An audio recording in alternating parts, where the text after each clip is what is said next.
Hi everyone, welcome back to another video. Today's video is also going to be on the 4 positions we talked about last time, but I'm going to have a look at some of the common errors. Now I understand most of you want to learn what to do rather than what not to do, but I think it's important to sometimes go through some of the errors and also go through some corrections and how we can improve these errors. So when we're talking about the setup, there's 3 main errors I see with my students. They obviously want to try and get in this K position, but a lot of them tend to get too much this way, so too much K, I would say. So you get angle on the left side as well as angle on the right, and of course then the head is too much over the right foot rather than being in the middle of the feet. So we really want to always check that in front of a mirror, that we have the head in the middle of the feet. I'm really just got a very small bump with the pelvis forward, and I want to make sure that my head's in the middle of the feet, my left shoulder over my left foot, and there's just a small angle in the right side this way. So the second error I see is, again, a K position, but with everything too far forward. So too much shaft lean, too much weight left this way. So the problem here is that I've got nowhere to go. Okay, so when I shift forward coming down, I really can't get any further forward without losing my balance. And if I had more shaft lean, I'd have no loft left on the club. So that's why when we start, we want to have just a little bit more weight on this side, so maybe 55% on the left foot, 45 on the right, and just a little bit of shaft lean, because I know when I come down, as I shift across, I'm going to move further forward. So I really feel that I'm starting on the wall with the left side here, and when I hit, I've actually moved through the wall. Okay, so the last sort of mistake I see with the setup is bad posture. So generally the golfer will tend to stand too close to the ball, the arms too straight, too stiff, and that's always going to make the shoulders round. So there's very little bend over from the hips, very rounded shoulders. So if you see yourself in the mirror looking like that, or on video looking like that, you need to practice with the ball slightly further away. Of course, we need to get that bend forward from the hips, and the arms need to be a little bit more relaxed. See, the arms here, you can see when I go down, my arms are slightly bent this way. And then I'm bending forward from the hips and then just dropping the club. So my arms are more relaxed, slightly bent in this position, and I'm pulling my shoulders back this way, keeping my head up, and that's going to give me a much better posture than too close and rounded shoulders with straight arms. Okay guys, so second position, top of the backswing. Okay, there's 2 or 3 main errors I see. Number 1 is when the hips slide too much to the right. So you come off the wall, you don't really get any turn on the right side. So we never want to be in that position with the hips too far off the wall. We're never going to get a good turn. So we always want to feel that the left hip stays on the ball, a little bit of pressure in that direction. That will actually allow you to get a better turn in here. Okay, so number 1 is the hip needs to push that way. Okay, as you go back, it stays in that position it started in on the wall. And then the second thing I see a lot of is the radius getting too narrow at the top. So that'll either be the right arm too bent, okay, or just trying to make too much backswing. As soon as I bend that right arm too much, the hand comes closer to the sternum, and you can see my left arm also looks bent then.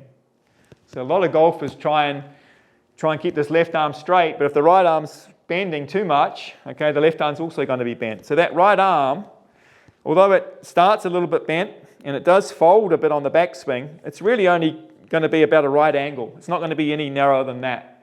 So I get a bit of fold in my right arm, but from that position there's going to be no more fold.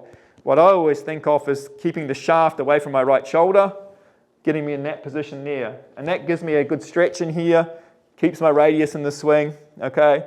And then we're ready to go for the transition. So the last error we're going to talk about on the backswing, or the top of the backswing, is when the body and the head lifts up too much this way. Okay, so when I get in that position, obviously it's not a good position to be in. I'm much too high. I've lost my posture. So generally that'll happen when we try and create too much tempo at the start. So the club will start swinging the golfer, and we always want to feel that we've got control of that club and we're staying down and over the ball. So we want to get into more this position. You can see my left shoulders work down. what I always sort of try and feel is as if someone's pushing my shoulders down as I go up. So we want to feel like the club's working up, but the body's almost compressing a bit into the ground. And that's going to keep us in a good, stable position with the head right to the top of the backswing. So club works up, we put more pressure in the ground with our feet, we feel like someone's pushing us from here, okay, on top of the shoulders down, and that's going to get us into a good top of the backswing position there. So another reason for getting that lift on the backswing can be when the lower body doesn't turn. And that's why it's so important to keep that left hip on the wall, get some depth in the body, let the knees and hips turn a little bit. The more I can get that, the more this right hip sort of turns back this way, the more I can keep that left shoulder down and over the ball. So if I don't get any turn in here, there'll tend to be a lift up with that left shoulder that way. So we're going to talk about some errors that we see at impact now.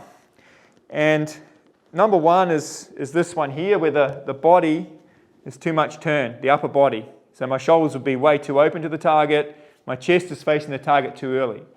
So what I always say to my students is, when we talk about these 4 positions, the setup, the top of the backswing, impact and finish, is that we need to, from position 2, from the top of the backswing, first of all we need to get into position 3. So I need my chest to be facing more or less forward as I get into position 3. And what a lot of golfers do, they get into position 2, top of the backswing, and then with the body they go immediately into position 4, and they haven't even hit the ball yet. So obviously that's really going to affect the swing path. So we always want to feel from here that the arms are accelerating the club, not just the body. So you get a better timing between arms and the shoulders coming through into impact here. And the more we get that chest facing forward, the better that K position will look. If I get turned too early this way, the worse it's going to look. It looks like I've got bending forward in this position now, rather than getting that angle in the right side. Okay, so at impact, we want to obviously be in this position here. So we want the club to be leaning forward, and we want those arms, or the elbows, to be fairly close together at that point. The left arm should be fairly tense at that point as we hit the ball. But what a lot of golfers do, and really a lot do this, is that they get into this position here. So the arms are sort of bent, the elbows are further away now than they were at address. In most good players, you'll see the elbows closer together than they were at address. So the elbows will be apart, and the shaft will be very straight, or the handle of the club even behind the ball. Okay, so there's no shaft lean with the elbows that way. And of course, we want to be that way, elbows closer together, and with some shaft lean. So the reason for that can be really 1 or 2 reasons. Number one would be the club face would be too close coming into impact. Okay, so it gets very close this way, and really this is an attempt to sort of open the club face. But more common is this sort of error here from the top. A golfer's trying to accelerate the club too early, so they throw everything away. So we've often talked about the golf swing being a throwing motion, but obviously it's got to be a throwing motion in that direction towards the target, and not a throwing motion in that direction. So if I get to the top and I try and accelerate too quickly, I'm going to throw everything away. So obviously you can see my left arm and club are in line too early there. So basically what happens is the club is too low to the ground. The low point of the swing is too far back. And really, to avoid hitting it into the ground with a club, I'm going to bend the arms and shorten the radius this way, lose a lot of power, and I'm going to get into that position there. So what we've really got to learn to do is make a nice smooth transition this way. And that way I'm holding a bit of lag here between the left arm and the club, and then I can get my throwing motion in that on this side here. So again, we don't want to accelerate with the arms and club too quickly that way, throw the club that way. It's more of a shift across with the body, dropping with the arms and the club. And really from here, this is where I'm going to try and accelerate. Okay, so you want to feel the acceleration is later, or the throw is later. And that will allow me to get into this position. So a really good drill for that is just to hit little half shots. Okay, so I've done a video before on the half swing, and you really just want to be able to go up to here, let it drop a little bit, and feel the throw on that side. And then it's a case of just building it up, always with a smooth transition. So you're moving across to the left, the arms are dropping. Okay, we're not trying to accelerate the club away from us too early. We're just getting into this position. You can see my right arm stayed bent at that point. The left arm is fairly straight. I've got some angle between the arm and the club. Now I can really get the throwing motion going through the ball, and that'll give me the correct arm structure here at impact and also give me more shaft lean. Okay, so now we're going to talk about the follow through. Two main errors I see here. Number one is when the club sort of gets too narrow at the end, the club head goes too far, and what will often happen is the shaft will actually even hit the shoulder. So everything's too narrow, and there's no control of the club at the finish. So I always tell my students that if we want to control the ball, we've got to control the club first, and that would mean controlling the club into the finish position here. Okay, so you can see it in my finish here with an iron swing, you can see I've still got a bit of distance here. So from the front on angle, you can see I've got that gap here. I don't want the club to be going around behind me this way. Now, if I see a golfer in this position here, I'll know they've tended to hit a lot more with the wrist this way, and they won't have a lot of shaft lean. So really the fix to that, again, it's a little bit the idea with the half swing. You can actually make almost a full backswing. We want to try and get this half follow through position here. So you're learn to create width on this side, okay? And that'll allow you to get more shaft lean at impact, more control over the club head to the finish of the swing, and that's going to give you more control over the ball. Okay, so the other error I see on the follow through, I always say to my players that we want to try and, feel the acceleration is really from here through to here.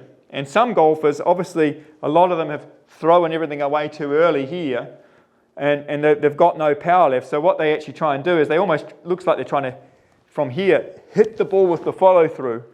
So you have much too much body motion, again, no control of the club. And so again, it comes to being able to get that transition right, keeping some angle in here, learning to get a better impact with the shaft lean, creating some pressure on the ball. The more I can get that, the less I'm going to want to have to do this at the finish. So we always want to see a nice finish, nice wide position here, and the body stops here. The body stops on the target. We don't want that over rotation of the body this way because we've thrown everything away too early. So we've got to learn to get a nice transition here, quiet transition I would say.